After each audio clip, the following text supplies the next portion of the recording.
Bueno, pues continuando con nuestro programa, con la modificación que hicimos, a continuación tenemos el gusto y el agrado de presentar a la doctora Emma García Colín, neumopediatra, especialista en trastornos respiratorios del dormir por el Instituto Nacional de Enfermedades Respiratorias, con amplia experiencia en este tema.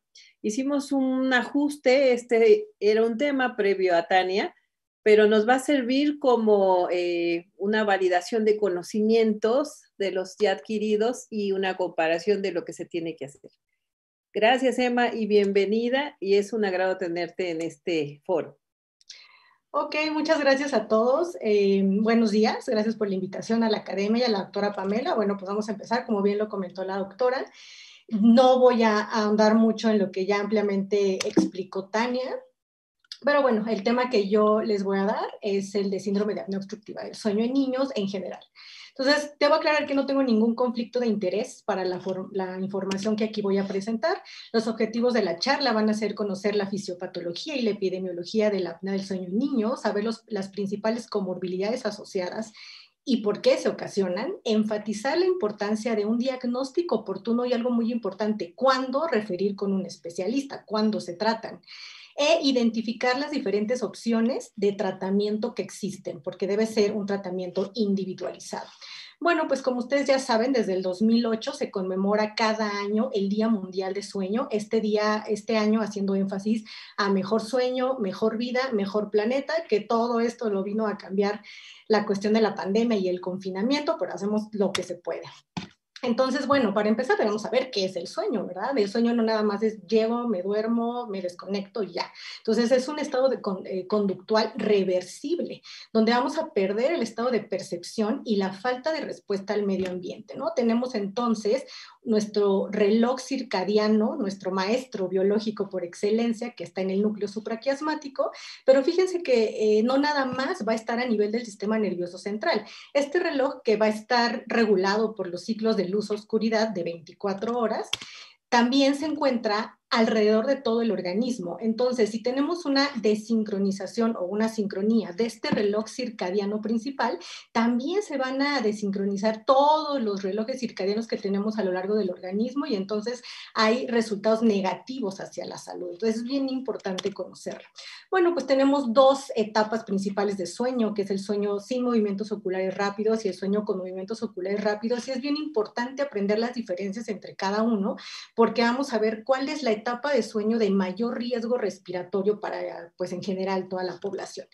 La etapa de sueño sin movimientos oculares rápidos se divide en etapa superficial, que es la 1 y la 2, y la etapa profunda, que es la de sueño de ondas lentas, donde aquí vamos a irnos relajando progresivamente, aunque todavía vamos a tener actividad muscular.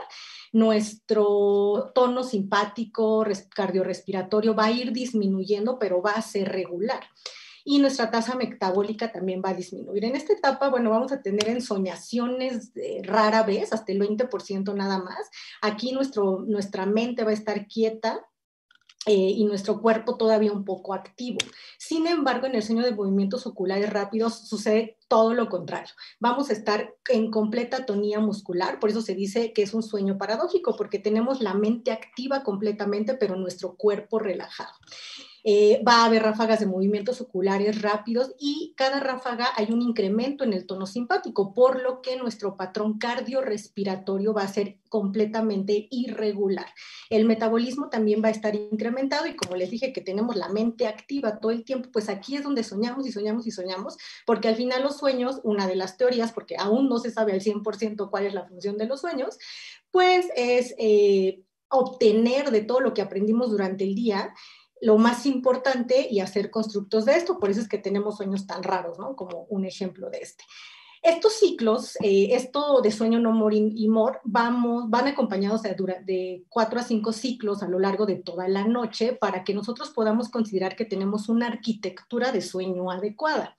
En estos porcentajes, ¿no? La etapa más abundante es la etapa 2, que sigue siendo un sueño superficial, pero al final debemos completar este porcentaje y estos 4 a 5 ciclos, que entre cada ciclo hay una duración de 90 a 110 minutos.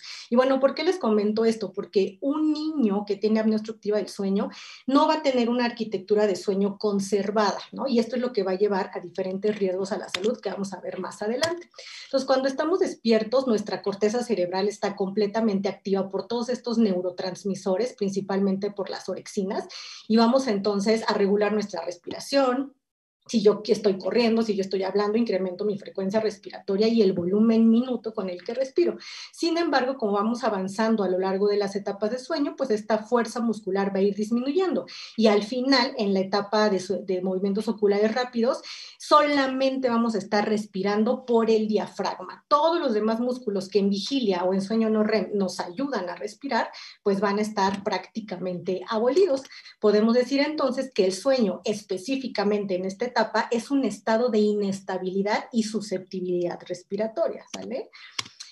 Y bueno, ¿qué sucede durante el sueño a nivel respiratorio? Pues uno, estamos acostados boca arriba, en posición supina la mayoría de las veces. Entonces esto va a hacer que nuestro diafragma se desplace hacia arriba, a nivel cefálico, y como se desplaza, disminuye los volúmenes pulmonares, pero en esta etapa de sueño no MOR, nuestros músculos intercostales entran en ayuda, ¿no? Nos ayudan un poco, pero cuando estamos en la última etapa de sueño, la de sueño MOR, pues esos músculos intercostales ya están sin fuerza muscular, entonces lo único que nos ayuda a respirar es el diafragma. Les adelanto esto porque si tenemos un paciente con debilidad diafragmática por cualquier cosa, entonces imagínense cómo va a estar en sueño MOR, donde es lo único que le ayuda a respirar. El control respiratorio que tenemos en vigilia, lo que les decía que yo regulo mi frecuencia respiratoria conforme mis actividades despierta, pues va a estar abolido, nos vamos a regular 100% por el sistema nervioso central, el centro respiratorio.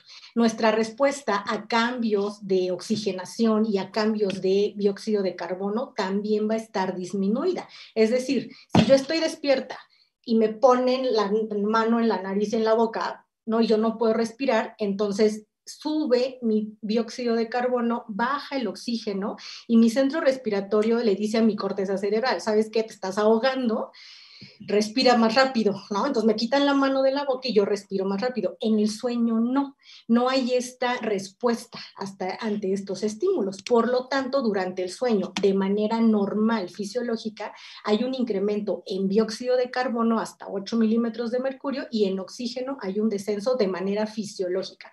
Pero pacientes que despiertos ya tienen un incremento en estos o disminución en estos parámetros, pues durante el sueño van a empeorar. Y algo muy importante es que la resistencia de nuestra vía aérea superior va a estar exponencialmente incrementada, se va a hacer mucho más resistente y más colapsable. Entonces, si tenemos alguna alteración que modifique todos estos patrones que les comentaba, pues va a haber complicaciones, porque el sueño pues es muy importante para todas estas funciones y me estoy quedando corta porque todavía hay más funciones. En niños es, bueno, en todos, ¿no? Pero en niños más impactante, es responsable del desarrollo neurológico, se construyen todas las redes neuronales durante toda la vida, es también responsable de lo que aprendimos, ¿no? De que consolidemos realmente lo que aprendimos durante el día, pues sabemos que el niño está en pleno proceso de aprendizaje. También es importante para memoria y concentración. Cuando no dormimos bien, no tenemos una arquitectura de sueño adecuada, entonces al día siguiente se nos olvida todo, no nos podemos concentrar, a todos nos ha pasado, nos ayuda a controlar las emociones. ¿Qué pasa si no tuvimos una buena noche? Al día siguiente estamos irritables, estamos de malas, ¿no? Ayuda también a regular la función cardiovascular y metabólica, a eliminar toxinas celulares, al crecimiento y al desarrollo, porque sucede que en el sueño profundo, el que les decía en la etapa 3 o el sueño de ondas lentas, se libera la hormona del crecimiento. Entonces, si un niño no tiene suficiente sueño profundo, pues entonces no va a lograr el crecimiento adecuado. También es importante para el envejecimiento, antienvejecimiento y para consolidar el sistema inmune. Ahorita es súper importante. Se ha visto en diversos estudios que pacientes a niños o adultos que les aplican una vacuna con buenas horas de sueño previas o malas horas de sueño previas, no tienen la misma respuesta inmune ante esta vacuna. Entonces, bueno, todo esto es muy importante. Por lo tanto, en 2015 se reunió un grupo de expertos para determinar las horas necesarias de sueño y, bueno, llegó a la conclusión que estas horas son las ideales con rangos mínimos y rangos máximos aceptables. Se ha visto en población general, tanto en niños como adultos, que el dormir menos de 7 horas totales de sueño incrementa el riesgo para presentar hipertensión arterial sistémica, y en niños dormir más tarde de las 9 de la noche se asocia a un incremento en índice de masa corporal, llegando a sobrepeso o a obesidad. Entonces debemos acostumbrar a los niños desde pues, pequeños a dormir antes de las 9 de la noche para que cumplan sus horas de sueño. Bueno, entonces la Academia Americana de Medicina del Sueño se dio a la tarea de englobar las más de 100 alteraciones relacionadas con sueño en 7 grupos. Nosotros nos vamos a enfocar al segundo grupo, que son los trastornos respiratorios del sueño, y en este grupo, bueno, hay categorías donde se engloba la apnea, hipopnea obstructiva del sueño con una variante que es el ronquido, que anteriormente la clasificaban como una variante normal, incluso había un grupo extra que decía variante normal, ¿no? No, ahora se sabe que no es una variante normal. También está la apnea central del sueño, los síndromes de hipoventilación y los síndromes de hipoxemia, que hay que saber que en niños, al menos, también en adultos, pero más en niños, todos van de la mano, ¿ok? Si un niño tiene apnea obstructiva, va a hacer apneas centrales, va a hipoventilar y va a tener hipoxemia. Entonces, bueno, vamos a enfocarnos a la apnea obstructiva del sueño. Les voy a presentar un caso clínico. Este es un niño de 6 años que la mamá lo lleva al hospital, al INER, yo trabajo en el INER, muy preocupada porque tiene, no sé, 2 años al menos, que se ahoga cuando duerme, todo el tiempo está con la boca abierta, por supuesto le va mal en la escuela, está irritable todo el tiempo, y la mamá, bueno, pues nos compartió estos videos. Escuchen, cuando se pausa, no es que se pause, es que está haciendo una apnea gigante. Apnea por completo. Vean cómo intenta el cuello aquí. Luego, el tórax y el abdomen, cómo disocian con el objetivo de abrir la vía aérea que está completamente obstruida.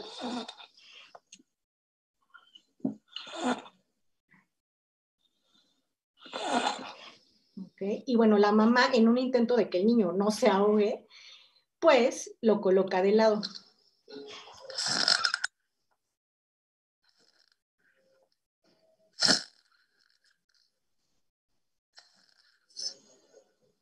Bueno, ¿y qué cambia aquí?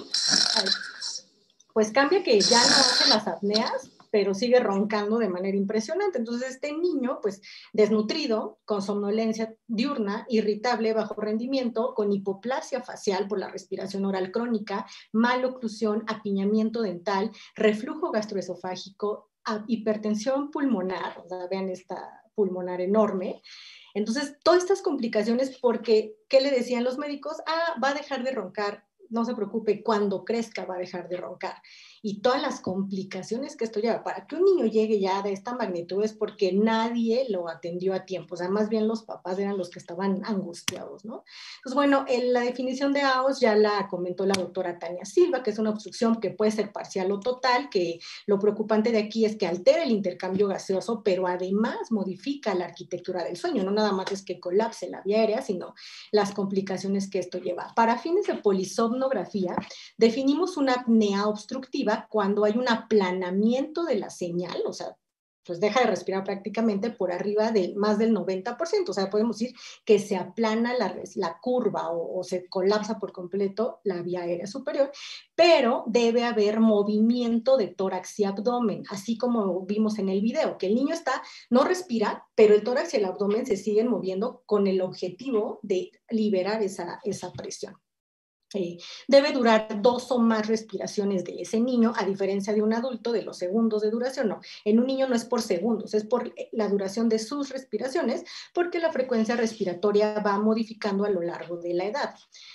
Entonces podemos catalogar como una apnea obstructiva leve cuando en el estudio en general hay de 1 a 4 eventos por hora de sueño, moderado de 5 a 10 eventos y grave más de 10 eventos. Fíjense bien, más de 10 eventos es grave. Por supuesto, hemos tenido niños que no tienen 10 eventos como graves, sino tienen 80, incluso hasta 100 eventos por hora, combinando apneas e hipopneas. Y las hipopneas, pues es una disminución no del 90%, sino del 30 o más por ciento, o sea, es una disminución menor,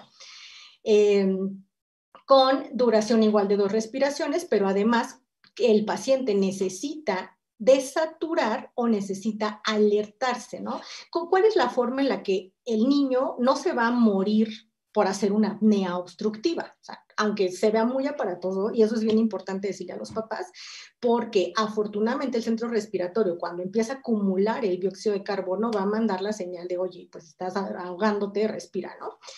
Y entonces, por eso hay alertamientos, pero resulta que si el niño estaba en etapa 3 y tiene un alertamiento porque se está ahogando, pues regresa a la etapa 1 y entonces ya no sigue el ciclo de la arquitectura del sueño que les decía.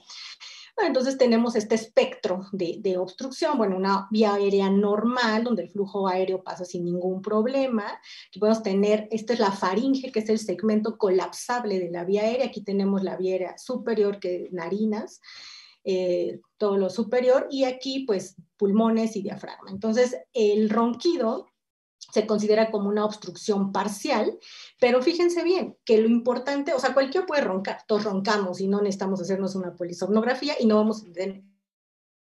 Pero si un niño ronca, 3 días a la semana, por más de 3 semanas, sin proceso infeccioso agregado de vía aérea superior, entonces ya se considera como un roncador habitual y se debe evaluar, ¿ok?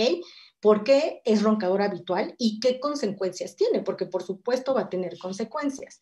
La diferencia con ronquido primario es que este niño roncador habitual ya fue a hacerse un estudio de sueño y no tiene apneas, no hipoventila, no desatura, no nada, bueno, se queda como ronquido primario, ¿ok? El pico de incidencia, o sea, tenemos un niño de 2 a 3 años, hacer más énfasis, ¿no? En preguntar datos de ronquido, y la apnea obstructiva, sobre todo de los 2 a los 6 años. Por supuesto, en todos los niños se deben preguntar estos datos, pero más en estas edades. Y esto coincide con el crecimiento del tejido linfoide. Entonces, podemos ver aquí una vía aérea superior de un niño sano, control, que no tiene hipertrofia adenoamigdalina, como pues no hay ningún tipo de colapso, y aquí un niño con apnea obstructiva donde tenemos crecimiento adenoideo que colapsa, despierta incluso pues casi el 90% de la vía aérea superior, y un crecimiento palatino que también disminuye en 90% prácticamente la luz de la vía aérea. Entonces imagínense, si el niño va a dormir y los cambios que les dije durante el sueño, bueno, pues pobre niño, ¿no? Ya está ahogándose por completo. Esta es la radiografía lateral de nasofaringe que le solicitamos al pequeño. Y bueno, vean cómo tiene el tejido adenoideo excesivamente crecido. Esto donde estoy pasando el cursor es la vía aérea superior, que está libre en 10%, ¿sí? Por mucho, y los cornetes están enormes. Fíjense que este niño no tenía hipertrofia amigdalina. Todo era por la hipertrofia de adenoides y cornetes. Y además, esa respiración oral crónica le aplanó tanto el tercio medio facial que todavía hacía más pequeña la vía aérea superior. Por lo tanto, hay que recordar que el grado de hipertrofia adenoamigdalina no correlaciona con la gravedad del SAOS, porque hay muchos factores involucrados, no solamente amígdalas y adenoides. Entonces, podemos decir que a nivel mundial, 3 de cada 10 niños van a ser roncadores habituales. Esto se duplica en niños obesos. 6 de cada 10 niños obesos van a roncar. De estos, un tercio van a progresar a apnea obstructiva del sueño. Y en obesos, pues esto todavía se triplica incluso, sobre todo con cada incremento del índice de masa corporal. Y de estos niños que se operaron, que se les quitaron las amígdalas, las adenoides, 2 de cada 10 van a persistir con apnea obstructiva del sueño, pero 8 de cada 10 niños que se les quitó las amígdalas y eran obesos en ese momento, van a persistir con apnea obstructiva del sueño. Por eso es importante el control de peso, incluso previo a la cirugía. En México se estima que 7% de niños son roncadores habituales y 1% tiene apnea obstructiva de sueño. Entonces, olviden lo que decían antes, que todos los niños que roncaban y tenían apnea obstructiva de sueño era por hipertrofia adenoamigdalina. Ahora ya se conoce que hay 3 fenotipos: el de hipertrofia adenoamigdalina, los obesos con o sin hipertrofia amigdalina y las malformaciones craneofaciales, que ya habló la doctora Tania, y los pacientes con cualquier tipo de enfermedad neuromuscular, con o sin hipertrofia amigdalina. Por supuesto que todo se pueden juntar, ¿no? A varios grupos en un solo paciente, y pues obviamente el pronóstico y el tratamiento pues es más complejo. ¿Por qué se colapsan los niños? Bueno, pues es un desequilibrio entre las fuerzas que se oponen al colapso y las fuerzas que favorecen el colapso. ¿Qué fuerzas se oponen al colapso? Pues los músculos dilatadores de la faringe. Cuando estamos despiertos, cuando estamos en sueño no mor, todavía nuestro genioglós y nuestros músculos dilatadores, pues tratan de abrir la vía aérea, pero ya en la etapa mor, pues se colapsa. Y también la tracción de los pulmones que hacen sobre la vía aérea superior. Las que favorecen el colapso, pues la hipertrofia de la amigdalina, el diafragma incluso, y la grasa perifaringia o parafaringia, que favorece el colapso. Entonces, bueno, esto se explica por el modelo del resistor de Starling, donde nos dice que un segmento colapsable, que es la faringe, pues ante alguna alteración en los segmentos que son fijos o algo que esté alrededor de ese segmento colapsable, pues la va a colapsar, ¿no? Como ya decíamos previamente, ahí están ejemplificados los 3 fenotipos. Entonces, ¿en qué niños debemos sospechar más, tener más índice de sospecha, investigarlos y hacerles un estudio de sueño, aunque no tengan síntomas, ¿no? Porque a veces los papás no lo notan o no lo refieren. Pacientes con malformaciones craneofaciales, que ya dijo Tania, por ejemplo, paladar ojival con o sin algún síndrome, ¿no? Hay niños que no tienen síndromes, pero tienen paladares muy altos y estrechos, acondroplasia, trisomía 21, sí, Treacher-Collins, secuencia de Pierre-Robert. Este niño es uno de Comprader-Willi, micrognatia, retromicrognatia sin síndrome, mucopolisacaridosis y craneosinostosis como el síndrome de Cruzón. Estos son pacientes que hemos visto en clínica de sueño del INER. Este es un paciente del IMSS que me compartieron, pero me llamó mucho la atención porque vean el grado de obesidad y el cuello, o sea, prácticamente no tiene cuello. Este niño, pues definitivamente era candidato a un equipo de presión positiva, ¿no? Entonces, bueno, ya se les hace el estudio de sueño. Si este niño llega, o sea, él no llegó porque roncaba, o sea, él llegó por, no sé, asma o lo que sea, no me acuerdo, ¿verdad? Pero ya haciendo el interrogatorio dirigido, sí, también ronca, sí, se ahoga, le va pésimo en la escuela, es súper inquieto. Ojo, ese niño tiene un trastorno respiratorio. Malformaciones neuromusculares, ¿no? Caja torácica, distrofias musculares, definitivamente. En un inicio, estos pacientes de neuromusculares roncan, ¿no? Al inicio de la enfermedad roncan, se ahogan y después con los años ya no roncan, ¿no? Y la mamá dice, ya mejoró, ya no ronca, duerme muy bien. No, no mejoró, empeoró. Resulta que la fuerza muscular es tan disminuida que ya no hay fuerza para que colapse los músculos dilatadores, sino simplemente ya no funcionan y el diafragma deja de funcionar. Entonces estos niños ya no roncan ni hacen apneas, pero sí retienen dióxido de carbono y sí desaturan. Entonces, bien importante, ¿no? Niño con malformación de caja torácica, que le hicimos un estudio de sueño también en el INER, porque pues obviamente vean este tórax, cómo va a poder respirar un tórax pequeño, ¿no? Rígido. Otros casos que hemos tenido en el INER, que llegan ya en etapas muy avanzadas. Esta niña tenía 14 años y en ningún momento nadie se le ocurrió estudiarla. Le pusieron una barra que solamente le hizo el tórax mucho más rígido. Vean estos pulmoncitos pequeñititos y todos alterados. Pues por supuesto esta niña, aparte de que tenía SAO, tenía otras cosas, pero candidata a presión positiva. Este pequeño con una atrofia espinal, igual con tórax pues dismórfico, pulmones muy pequeños, candidato a un equipo de presión positiva, por supuesto.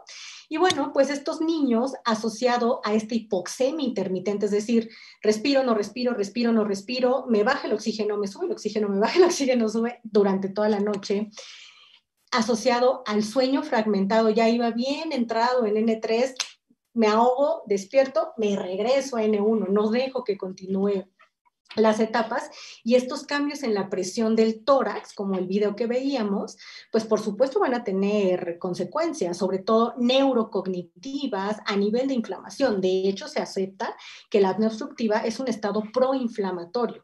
Incluso ahora hablando de los pacientes COVID en adultos, los adultos que tienen SAOS, tienen todo, o sea, hay más riesgo de enfermedad grave, ¿no? Aún no se sabe si es por solo el SAOS o porque por tener SAOS también son obesos, etcétera, pero hay un riesgo incrementado, metabólicas y cardiovasculares. Y algo bien importante, no solamente los niños con SAOS van a tener estas alteraciones. Se ha visto que niños solamente con ronquido habitual tienen somnolencia excesiva diurna, están irritables todo el tiempo, se enferman a cada rato de vía aérea superior, tienen síntomas respiratorios e incluso asma, bajo rendimiento escolar, peso y tallas bajos y malformaciones craneofaciales, ¿no? De hipoplasia principalmente, y bueno, seguramente van a progresar a apnea obstructiva del sueño. Les quiero mostrar esto brevemente porque fíjense todas las alteraciones neurocognitivas que un niño con ronquido habitual o con SAOS puede tener. Disminución en la concentración, por supuesto. Déficit de atención. Muchos de estos niños están medicados por un supuesto trastorno por déficit de atención e hiperactividad y resulta que no lo tienen, que lo que tienen es SAOS y nunca se les atendió. Obviamente se da tratamiento y esto mejora, ¿no? Son impulsivos, niños agresivos que no se llevan bien con sus compañeros, que los expulsan de la escuela, etc. Hiperactivos, agresivos, irritables, no se adaptan bien y hay una disminución de 10 puntos en el coeficiente intelectual, ¿ok? Inflamados, bueno, pues se ha visto que hay más sustancias o citocinas proinflamatorias y hay una disminución de las antiinflamatorias, ¿no? Hay crecimiento de cavidades cardíacas, ya en etapas avanzadas, por supuesto, crecimiento de cavidades cardíacas, los niños pueden llegar graves al servicio de urgencias y alteraciones metabólicas, esto es súper importante. Cuando tenemos una mala noche y tenemos nuestro ritmo ya todo alterado, pocas horas de sueño, hay una alteración entre la grelina y la leptina. Resulta que la grelina es una hormona que nos da apetito, ¿no? Cuando sentimos ese hueco en el estómago que no hemos comido es porque se está secretando la grelina. De hecho, la grelina se secreta en el estómago. Entonces, es una hormona que da apetito. Y hay resistencia en la leptina. La leptina es una hormona que secreta nuestro tejido adiposo que tenemos alrededor del cuerpo. Y esta hormona es la que dice, no, ya párale, ¿no? Ya no comas, regula el apetito y la saciedad, pero resulta que en estos pacientes, en estos niños, están al revés, entonces tienen más hambre y tienen menos saciedad. Por lo tanto, tienen mucho más riesgo de desarrollar sobrepeso o obesidad, hasta 6 a 9 veces riesgo de desarrollarlo, síndrome metabólico, hígado graso, resistencia a la insulina e incluso diabetes mellitus en edades tempranas. Eso es por un lado, o se van al extremo de obesos o se van al lado de desnutridos, porque si no tienen un adecuado sueño, pues no van a tener liberación suficiente de hormona del crecimiento y de algunos factores asociados al crecimiento. Entonces, ¿en quiénes vamos a sospechar? Siempre preguntar en nuestra consulta de rutina, aunque vaya por cualquier cosa, ¿no? Su niño ronca, su niño respira con dificultad durante el sueño, ha notado que deja de respirar y si los papás dicen no, aún así díganles, bueno, le encargo que lo vigile, estos 3 datos. Y para su próxima consulta me va a decir si lo hace o no lo hace o me manda un mensaje, ¿no? Entonces, bueno, estos son los síntomas más sensibles y específicos, es decir, del 75 al 80%, y es súper sencillo, solo estos 3 datos. Existen cuestionarios como el Pediatric Sleep Questionary, que ya está validado al español y lo pueden descargar de internet, e incluso esto se lo pueden dar a los papás antes de que pasen a su consulta, ¿no? Llene esto y ustedes van viendo, aquí está el puntaje y los ítems que marca. También, pues en todas las valoraciones, de hecho este es un cuestionario de la Clínica de Sueño del INET, pues se hace, aparte de todos los antecedentes, la exploración maxilofacial, Mallampati, qué grado de amígdalas, qué grado de pilares, el espacio crico-mental para ver si hay retromicrognatia. Y bueno, ya con esto también solicitamos una radiografía lateral de nasofaringe, aquí podemos ver otra hipertrofia adenoidea, y si tenemos a la mano fibroscopio, bueno, pues también podemos hacer una nasofibrolaringoscopía, que bueno, por cierto, este niño está completamente obstruido a nivel de cornetes, están enormes, ¿ok? Y bueno, obviamente es mejor este estudio, pero no siempre se tiene el acceso. Bueno, ya sabemos las consecuencias de la respiración oral, que eso es lo que ustedes ven. Difícilmente, ya cuando llegan a edades grandes, esto se puede modificar. Me refiero al aplanamiento del tercio medio, a la hipoplasia, aunque esto pues con ortodoncia, sí, ustedes saben más que yo, ¿no? Que esto sí se puede modificar.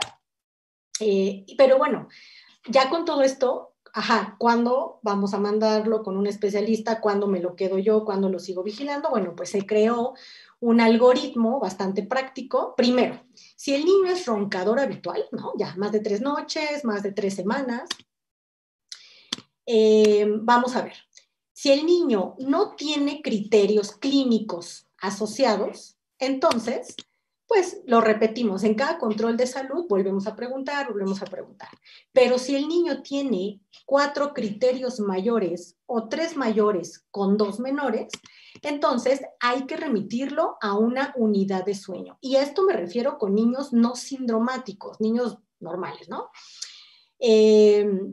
¿Cuáles son los criterios mayores? Bueno, pues que tengan problemas de aprendizaje, hipersomnia, déficit de atención, hipertensión, que se haga pipí en la cama, que sean obesos o sobrepeso, que tengan esta clase de malampati. Los menores, pues que tengan algún dato de síndrome metabólico o historia familiar, porque se ha visto que hijos de papás que roncaban de niños o que incluso todavía siguen roncando, probablemente van a ser también roncadores o tener apnea obstructiva. Aquellos con asma, con rinitis o que fueron prematuros también tienen más riesgo. Pero, ojo, todos los niños considerados como población de riesgo, que son los previos que les comentamos, sindromáticos, neuromusculares, obesos, todos, aunque no tengan estos criterios, tienen que ser referidos con un especialista. Ya después de la cirugía, ¿no? Si es que son candidatos a adenomigdalectomía, no solamente es de, pues ya les quitamos la obstrucción, entonces ya váyase a su casa y nunca más vuelvan. No, se tienen que revalorar de 6 a 8 semanas después de la cirugía para ver si se quitó la apnea obstructiva o siguen con datos, porque ya les decía que 2 de cada 10 van a tener apnea residual. Bueno, ya que lo recibimos nosotros en clínica de sueño, les presento, esta es la clínica de sueño del INER. Pues nosotros con toda la exploración, todos los datos, vamos a decidir si el niño es candidato a una polisomnografía o a una poligrafía, que es un estudio simplificado. Tienen una perfecta concordancia si sabemos elegir bien al paciente. Por ejemplo, un estudio simplificado solo se le va a hacer a un niño que tenga solo sospecha de apnea obstructiva del sueño, ¿no? Que no tenga otras comorbilidades, que no sea obeso, que no se sospeche, por ejemplo, de apnea central, agregada, que no tenga una enfermedad neuromuscular, etcétera. Niños, por lo demás, sanos, que sospechamos que solo tienen SAO, ¿sale? Solo a esos niños se les hace poligrafía. Y bueno, ¿para qué nos va a servir un estudio de sueño? Debemos acostumbrarnos a hacer estudios de sueño. ¿Por qué es importante? Uno, porque objetivamente nos va a cuantificar las alteraciones. Obviamente, yo veo ese niño del video y sin poligrafía ni polisomno, yo puedo decir, pues este niño tiene SAOS grave, pero ¿cómo está su arquitectura de sueño? ¿Cómo, hasta cuánto desatura? ¿Hasta cuánto sube su dióxido de carbono? Eso yo no lo sé. Cuantificar objetivamente patrones de sueño, estadificar la gravedad. Ahorita les voy a decir por qué es tan importante saber si es leve, moderado o grave, para dar un adecuado tratamiento y evitar complicaciones. Si nosotros metemos a cirugía, a quitarle amígdalas o adenoides a un niño que tiene SAOS grave, así nada más, ya mañana lo opero, entonces puede tener complicaciones incluso fatales, ¿eh? Este es el niño del video, aquí pues ya está despierto, está contento, pero vean la facies adenoidea que tiene, hipoplasia por completo. Le hicimos un estudio simplificado, hospitalizado, porque ya era urgente hacerle toda la valoración, lo dejamos internado, le hicimos el estudio de sueño y bueno, aquí están sus apneas, todas sus apneas. Tiene un índice de eventos, yo les decía que más de 10 es grave. No, bueno, pues él tiene 77 eventos por hora durante toda la noche y su mínima oxigenación es 59%, está bien hipoxémico. Bueno, entonces el tratamiento pues es variable, ¿no? Puede ser el más común y el que casi todos ameritan, pues es la adenoamigdalectomía, pero también se pueden hacer otro tipo de cirugías que les voy a mostrar unos ejemplos ahorita. Tratamiento médico, esteroide intranasal, antileucotrienos, tratamiento con presión positiva, los equipos que les enseñé previamente, eh, expansión, otras terapias como la expansión maxilar o la disyunción palatina, disminución de peso, terapia miofuncional para aprender a masticar, a manejar los músculos de dilatadores de faringe, rehabilitación dental, maxilomandibular también, bueno, son los 4 grupos que existen de tratamiento. Entonces, ¿por qué sí funciona darles tratamiento tomado o tópico a los pacientes? Se ha visto que dar una combinación de antileucotrienos, Montelukast, por 16 semanas, más esteroides intranasales, de preferencia budesonida o fluticasona, por 6 semanas, hay una disminución en el tejido adenoideo y, por supuesto, en el ronquido y o la apnea obstructiva. Sin embargo, solo va a funcionar en aquellos que tengan SAOS leve. ¿Ok? ¿Cómo van a saber si tiene SAOS leve o no? Con el estudio de sueño. No pueden nada más ahí decirle, pues sí, póngase Montelukast y esteroides, ¿no? Aquí se ve como en uno de los... bueno, y esto, para que vean que no les estoy inventando, pues tiene significancia estadística en estos 2 estudios, bueno, 3 estudios que se hicieron. Aquí hay una imagen de uno de los estudios donde se ve antes del tratamiento cómo hay un crecimiento excesivo adenoideo y aquí una disminución. Por supuesto, no es del 100%, pero sí disminuye, sobre todo en leve. Bueno, ¿en quiénes vamos a utilizar CPAP? Tampoco es que, le llegó un niño con SAOS, póngale un CPAP, no. 1, en pacientes en los que su enfermedad previa propia, pues la cirugía no le ayude. Por ejemplo, un niño que es obeso, como el que les enseñé que estaba con la máquina, y ustedes lo revisan, no tiene amígdalas grandes, no tiene adenoides grandes y se ahoga. ¿Por qué se ahoga? Porque está obeso y porque tiene el cuello enorme. Entonces, ahí, pues, la primera opción, obviamente, es bajar de peso, pero en lo que baja de peso, le ponemos un CPAP. Pacientes que ya se operaron y tienen todavía apnea residual, les ponemos un CPAP. Uso de CPAP sin cirugía previa, como ya les decía, obesos con tejido mínimo también y previo a una cirugía. Por ejemplo, los pacientes que los van a meter a cirugía y ya se evidenció que tienen apnea moderada o grave, bueno, pues ellos antes de la cirugía les vamos a poner un CPAP. ¿Para qué? Para disminuir estas complicaciones que pudieran tener por la propia cirugía. Se han reportado que hasta 3 de cada 10 niños con SAOS grave pueden tener complicaciones incluso fatales.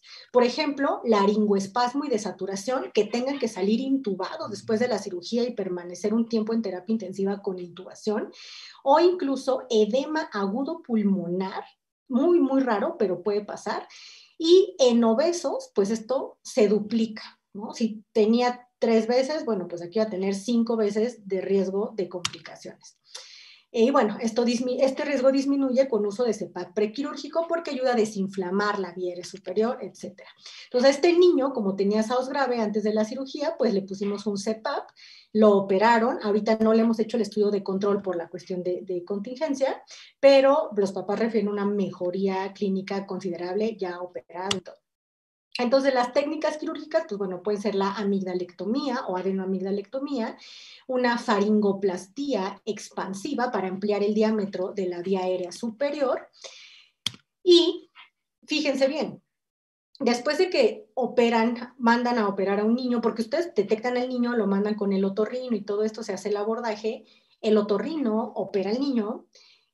¿Y en qué niños específicamente debemos sospechar que pudieran quedar todavía con apnea obstructiva a pesar de que los operaron? Bueno, pues en aquellos que en el estudio de sueño previo a la cirugía tenían un índice mayor de 20 eventos por hora. En aquello, porque ya es grave, ¿no? Más que grave incluso. En aquellos mayores de 7 años. ¿Por qué? Porque a los 7 años ya alcanzamos del 85 al 90% de nuestra estructura craneofacial del adulto, entonces ya no va a crecer más. o aquellos obesos, por supuesto, aquellos con asma que tengan mucha inflamación de vía superior, grados altos de Mallampati, aquellos afroamericanos, porque ellos tienen una estructura craneofacial como con vía aérea más pequeña y un poco de macroglosia, aquellos que tienen una normalidad craneofacial. Por ejemplo, ustedes ven a un niño con síndrome de Down y le ven unas amígdalas enormes y unas adenoides enormes. Lo mandan con el otorrino, bueno, lo operan, le quitan las amígdalas y adenoides, tengan por seguro que este niño va a quedar con apnea obstructiva residual, porque en el síndrome de Down específicamente y en las otras anormalidades craneofaciales, pues hay otras implicaciones.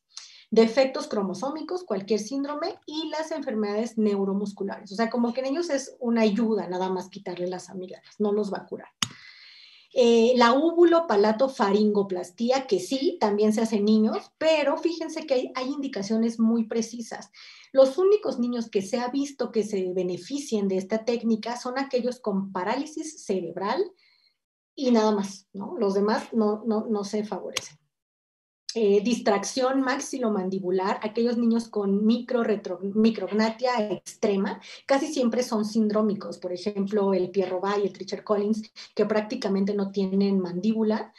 Entonces, en ellos sí es importante hacerles distracciones mandibulares, maxilomandibulares, o traqueostomía. O sea, hay niños que están tan graves de la obstrucción porque prácticamente no tienen mandíbula, que desde que nacen se les tiene que hacer traqueostomía, porque las primeras horas de vida ya están en apnea y pueden fallecer. Entonces, por ejemplo, este niño con una disostosis mandibular, que es un Pierre-Robert, pues inmediatamente le hicieron traqueostomía. A esta niña se ve aquí el avance en su crecimiento, también con traqueostomía, pero al mismo tiempo las distracciones mandibulares, maxilomandibulares, y bueno, después le quitan la traqueostomía y ya queda con más espacio de la vía aérea superior, ¿sale? Pero bueno, ella es una niña con síndrome de Treacher-Collins. Bueno, aquí está la expansión maxilar. Vemos también cómo aquí hay imágenes donde se puede ver cómo incrementa el diámetro lateral. Y bueno, pues aquí hay otra imagen donde podemos observar también unos expansores. Vean este paladar tan estrecho, tan ojival, tan alto, que pueden ser niños con síndromes o niños sin ningún síndrome, pero pues su anatomía craneofacial es de esta manera. Y bueno, pues yo concluyo con lo siguiente. Los trastornos respiratorios del sueño tienen una elevada prevalencia, ya lo vimos, ¿ok? Específicamente la apnea obstructiva del sueño, pues es de los más prevalentes.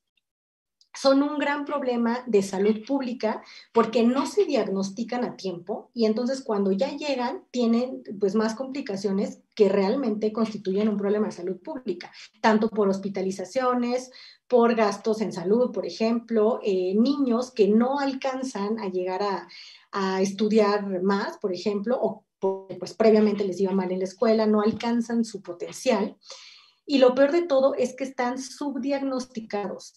Yo les puedo asegurar que menos del 10% entre médicos, odontólogos, personal de primer contacto, etcétera, pregunta en su consulta de rutina por síntomas de sueño. O sea, sí preguntan de, ¿ya ha tenido evacuaciones líquidas? ¿Y cuánto empezó al nacer? ¿Y a qué edad se le cayó el cordón umbilical? Y todas esas cosas que los pediatras preguntamos. Pero no preguntan por síntomas de sueño o cuántas horas duerme, cómo es su sueño, cómo está en el día. O sea, es algo que no lo preguntan y tenemos que concientizarnos en esto. Porque pues tienen un gran impacto en el desarrollo y en el crecimiento del niño, no solo físico, sino también intelectual.